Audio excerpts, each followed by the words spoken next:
हमारा जो टॉपिक था, जो हमारी बात हो रही थी, डिस्कशन जो हो रहा था, वो हो रहा था ट्रांसपोर्टेशन पर, कि सेल के अंदर किस तरह मटेरियल, किसी भी सेल के अंदर किस तरह मटेरियल मूव करते हैं। कोई भी मटेरियल हो सकता है, कोई भी मॉलिक्यूल हो सकता है, कोई गैस के पार्टिकल हो सकते हैं, कोई लिक्विड का पार्टिकल हो सकता है, कोई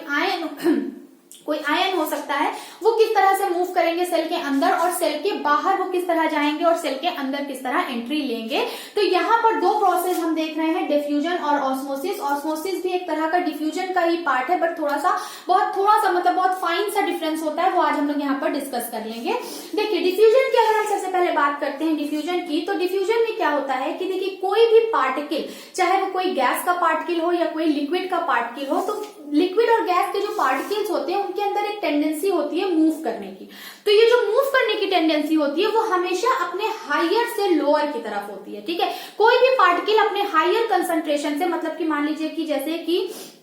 कोई पार्टिकल है वो यहां पर जाता है, तो वो हमेशा बहने की कोशिश करेगा, उधर की तरफ जाएगा जिधर वो नहीं है, ठीक है। इस तरह के बहुत सारे एग्जाम्पल हम लोग अपनी डेली लाइफ में देखते रहते हैं। एक छोटा सा एग्जाम्पल मैं लूंगी। हम अक्सर क्या करते हैं, रूम फ्रेशनर का यूज करते हैं, ठीक है। रूम फ्रेशनर का यूज तो हम लोग आज करने लगे, पहले हम लोग इस तरह की चीजों के लिए क्या यूज करते थे, अगरबत्ती का यूज करते थे। तो अक्सर हम लोग क्या करते हैं, अगरबत्ती को ऐसे कोने में लगा देते हैं, रूम के कोने में लगा देते हैं, और थोड़ी देर के बाद हम देखते हैं कि पूरे कमरे में क्या होता है कि उसकी खुशबू या उसकी जो महक होती है वो पूरे कमरे में क्या हो जाती है, स्प्रेड हो जाती है, ठीक है। लेकिन अगरबत्ती जल कहाँ रही है, एक पर्टिकुलर पोर्शन पर, और वहां से वो जो गैस के पार्टिकल निकल रहे हैं वो पूरे रूम में क्या हो जा रहे हैं, फैल जा रहे हैं, है ना। या दूसरा एग्जाम्पल मैं लूं, अगर मम्मी जो है वो किचन में खाना बना रही होती है, अक्सर हम लोग क्या करते हैं, तड़का लगाते हैं दाल में, और दाल में जब भी तड़का लगाते हैं या कुछ भी स्पेशल पक रहा होता है, कुछ फ्राई हो रहा होता है, तो उसकी जो स्मेल होती है वो किचन से बाहर भी आ रही होती है दूसरे कमरे में, ठीक है। या अब दूसरा एग्जाम्पल भी अगर मैं लूं, आप करके भी देख सकते हो, मैं तो कहती हूँ करके देखना भी चाहिए आपको कि यहाँ पर जो भी बताया जा रहा है वो एक्चुअल में परफॉर्म हो रहा है या नहीं। आप करके भी देख सकते हैं डिफ्यूजन के प्रोसेस को। हम क्या करते हैं, यहाँ पर एक ग्लास लेते हैं और उसमें क्या करेंगे, हम इस तरह पानी भर देंगे, और फिर हम क्या करेंगे, एक छोटा सा एक ड्रॉप लेंगे, किसका, इंक का ड्रॉप ले लीजिए, या फिर घर में जो उजाला नील आती है आप उसका भी ड्रॉप ले सकते हैं। वो क्या करेंगे, यहाँ पर डाल देंगे, और डालने के बाद इसको टच नहीं करेंगे, छोड़ देंगे, बिल्कुल भी आपको इसे टच नहीं करना है इस ग्लास को। थोड़ी देर के बाद बैठकर बस आपको 10 से 15 सेकेंड तक बैठकर इसे ऑब्जर्व करना है। आप देखेंगे ये जो नीला नीला पार्टिकल है, जो इंक का पार्टिकल है, ये जो ब्लू कलर है, वो धीरे धीरे पूरी लिक्विड में क्या होगा, स्प्रेड होता रहेगा। जबकि इंक का जो हायर कंसंट्रेशन था मॉलिक्यूल का, वो यहाँ साइड में था, बट थोड़ी देर के बाद ये पूरा पानी क्या हो जाएगा, हल्का लाइट ब्लू कलर का हो जाएगा, ठीक है। यानी कि जो पार्टिकल होते हैं, इससे ये प्रूफ होता है, चाहे वो अगरबत्ती का एग्जाम्पल हो, चाहे वो किचन का एग्जाम्पल हो, या फिर यहाँ पर जो मैंने एग्जाम्पल आपको जो डेमोन्स्ट्रेट मैंने करने को कहा है उसका एग्जाम्पल हो, ये सारे ही प्रोसेस इस बात को प्रूव कर रहे हैं कि कोई भी गैस का पार्टिकल या कोई भी लिक्विड का पार्टिकल जो है वो हमेशा अपने हायर से लोअर की तरफ क्या होता है,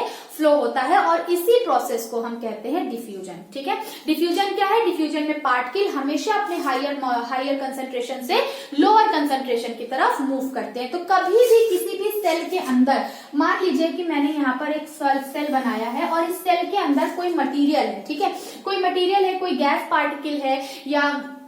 कोई आयन हो गया, कोई सोल्यूट हो गया, वो क्या होगा, यहाँ से पूरी सेल में कैसे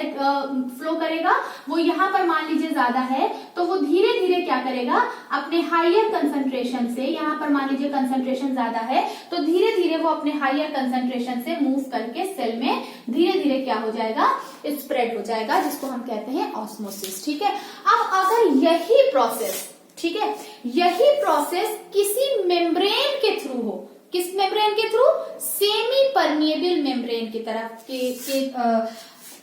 मतलब सेमी परमिएबल मेम्ब्रेन के थ्रू हो, मान लीजिए ये कोई सेमी परमिएबल मेम्ब्रेन है, ये एक मेम्ब्रेन मैंने बना ली, ठीक है। इस मेम्ब्रेन के इधर इधर कोई भी पार्टिकल अलाउ हो आने जाने के लिए, मान लीजिए यहाँ पर कंसंट्रेशन ज्यादा है, मान लीजिए यहाँ पर ऑक्सीजन है ऑक्सीजन के कुछ पार्टिकल है जो कि यहाँ पर ज्यादा है, ठीक है, ऑक्सीजन के कुछ पार्टिकल है ये यहाँ पर ज्यादा है और यहाँ पर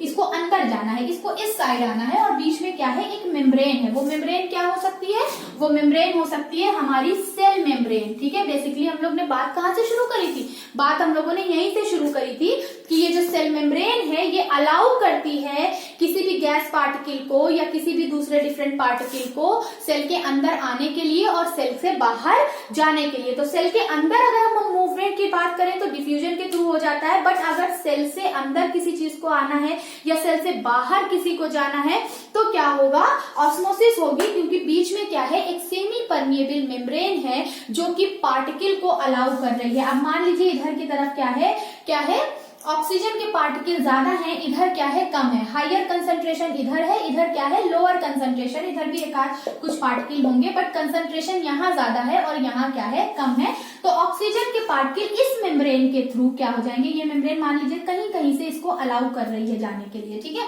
तो यहाँ से पार्टिकल क्या होंगे, मूव करके इधर की तरफ आ जाएंगे और तब तक आएंगे जब तक दोनों साइड का कंसंट्रेशन बराबर ना हो जाए, ठीक है। अब इधर की तरफ मान लीजिए सेल के अंदर की तरफ कार्बन डाइऑक्साइड बहुत ज्यादा बन रही है, तो बाहर इस कार्बन डाइऑक्साइड का कंटेंट यहाँ, कंसंट्रेशन यहाँ पर बहुत ज्यादा है, बाहर की तरफ क्या है, कम है। तो बाहर से क्या होगा, अंदर की तरफ अंदर से बाहर की तरफ क्या होगा, पार्टिकल जो भी मॉलिक्यूल्स है वो क्या करेंगे, मूव करेंगे। तो सेमी परमिएबल मेम्ब्रेन जो है वो ये अलाउ करती है सेल मेम्ब्रेन को कि वो चीजों को अपनी बॉडी मतलब अपने अंदर से बाहर की तरफ भेज सके और बाहर से अंदर की तरफ भेज सके, और अगर अंदर ही किसी चीज को एक जगह से दूसरी जगह जाना है तो वो डिफ्यूजन के थ्रू क्या होगा, ये प्रोसेस परफॉर्म होगा। आई होप कि आप लोगों को सेल मेम्ब्रेन और सेल वॉल का जो फंक्शन था दोनों को मैंने कंपेयर करके दिखाया, आई होप कि आपको समझ आया होगा, ठीक है। अब नेक्स्ट वीडियो में हम लोग सेल के दूसरे पार्ट पर बात करेंगे। दूसरा पार्ट हमारा क्या है, जो कि मेन पार्ट था, मास्टर था, जिसके बारे में हम लोगों ने बात करी थी, वो था हमारा न्यूक्लियस। फिर हम न्यूक्लियस पर बात करेंगे और फिर इसी तरह हम डिफरेंट सेल ऑर्गेनेल्स पर डिस्कस करेंगे, उनका स्ट्रक्चर और उनका फंक्शन, ठीक है। तो मिलते हैं नेक्स्ट वीडियो में।